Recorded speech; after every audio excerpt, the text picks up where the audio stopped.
காவல் ஆய்வாளர், இராணுவ அதிகாரி, சுதந்திரப் போராட்ட வீரர், காமராஜரின் நெருங்கிய நண்பர், காங்கிரசிலிருந்து விலகி இந்துத்துவ அமைப்புகளில் தீவிரமாக செயலாற்றியவர், இந்து முன்னணியின் தமிழக தலைவராக, திருவிதாங்கூர் சட்டமன்ற உறுப்பினராக, இந்திய பாராளுமன்ற உறுப்பினராக, தேசிய பணிகளிலும் தெய்வீக பணிகளிலும் தீவிரமாக செயலாற்றியவர். இளைஞர்களே தேசம் காக்க வாருங்கள் என்ற வாழ்வின் இறுதி வார்த்தையாக இறுதி மூச்சும் நின்று மேடையிலேயே உயிர் நீத்த தெய்வீக தலைவர் ஐயா தானுலிங்க நாடார் 17/2/1915 அன்று கன்னியாகுமரி மாவட்டம் பொற்றையடி கிராமத்தில் பிறந்தார். இவரது தந்தையார் பரமார்த்தலிங்கம் நாடார் ஆங்கிலேயர் ஆட்சிக்கு எதிராக போராடிய சுதந்திர போராட்ட தியாகியாவார்.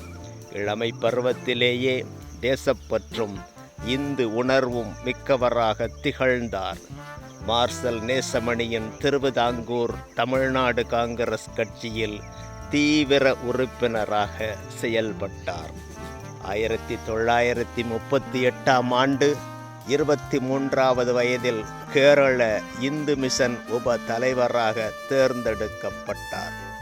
1943ஆம் ஆண்டு காவல்துறையில் உதவி ஆய்வாளராக பணியாற்றிய தானுலிங்க நாடார் அவர்கள் பின்னர் அந்த பதவியை ராஜினாமா செய்துவிட்டு 1944ஆம் ஆண்டு இராணுவ அதிகாரியாக தேர்ந்தெடுக்கப்பட்டார்.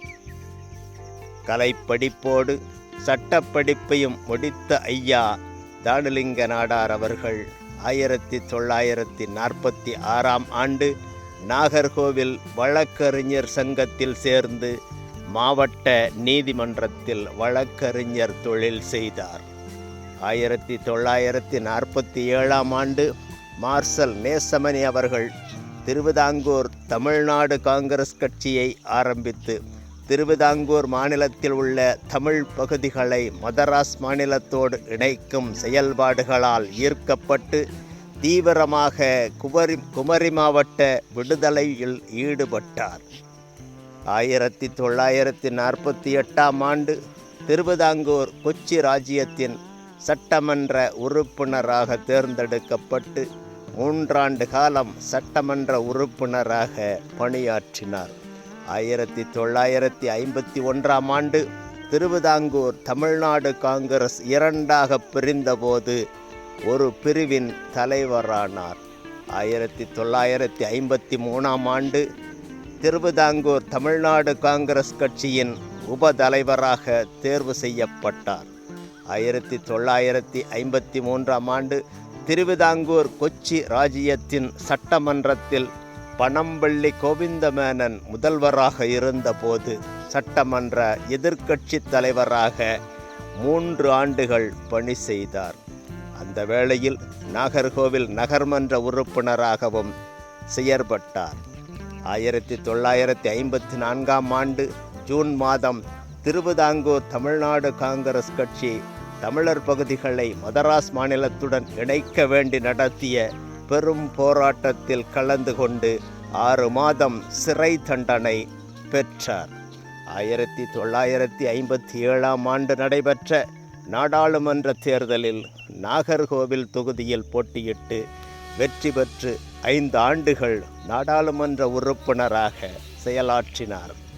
1962ஆம் ஆண்டு கன்னியாகுமரி மாவட்ட காங்கிரஸ் கட்சியின் தலைவரானார். 1964ஆம் ஆண்டு மாநிலங்களவை உறுப்பினராக தேர்வு செய்யப்பட்டு 5 ஆண்டு காலம் பணியாற்றினார். 1971ஆம் ஆண்டு குமரி மாவட்ட காங்கிரஸ் கட்சியில் நிலவிய கிறிஸ்தவ மத அதிகார போக்கை கண்டித்து காங்கிரஸ் கட்சியிலிருந்து விலகியதுடன் பொது வாழ்விலிருந்தும் விலகியிருந்தார். 14/3/1982 அன்று மண்டைக்காடு மத கலவரம் தொடர்பாக முன்னாள் தமிழக முதலமைச்சர் எம்ஜிஆர் கூட்டிய சமாதான கூட்டத்தில் கலந்து கொண்டு இந்துக்களின் உரிமைக்காக குரல் கொடுத்தார். 16/3/1982 அன்று கன்னியாகுமரி மாவட்ட இந்து முன்னணியின் தலைவராக பொறுப்பேற்றார். 1982 ஆண்டு இறுதியில் தமிழக இந்து முன்னணி மாநில தலைவராக மாநில அமைப்பாளர் ராமகோபாலன் அவர்களால் நியமிக்கப்பட்டார். 13/2/1983 அன்று நாகர்கோவிலில் நடைபெற்ற இந்து ஒற்றுமை எழுச்சி மாநாட்டிற்கும் ஊர்வலத்திற்கும் அரசு விதித்த தடையை மீறி ஊர்வலம் சென்று கைதாகி பாளையங்கோட்டை சிறையில் 27 நாட்கள் சிறைவாசம் அனுபவித்தார்.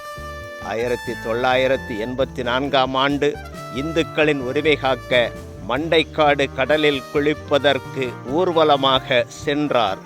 1984 ஆண்டு தமிழகம் முழுவதும் சுற்றுப்பயணம் செய்து இந்துக்களுக்கு புத்துணர்ச்சி அளித்தார். 13/7/1987 அன்று கன்னியாகுமரி மாவட்டம் மூஞ்சிரை அரசு பள்ளி தலைமை ஆசிரியர் அனைத்து மாணவர்களுக்கும் பைபிள் கொடுத்த செயலை கண்டித்து தலைமை ஆசிரியர் மீது நடவடிக்கை எடுக்க வேண்டி சாகும் வரை உண்ணாவிரதம் மேற்கொண்டார். மறுநாள் தலைமை ஆசிரியர் ராமநாதபுரம் மாவட்டத்திற்கு மாற்றம் செய்யப்பட்டதால் உண்ணாவிரதத்தை கைவிட்டார்.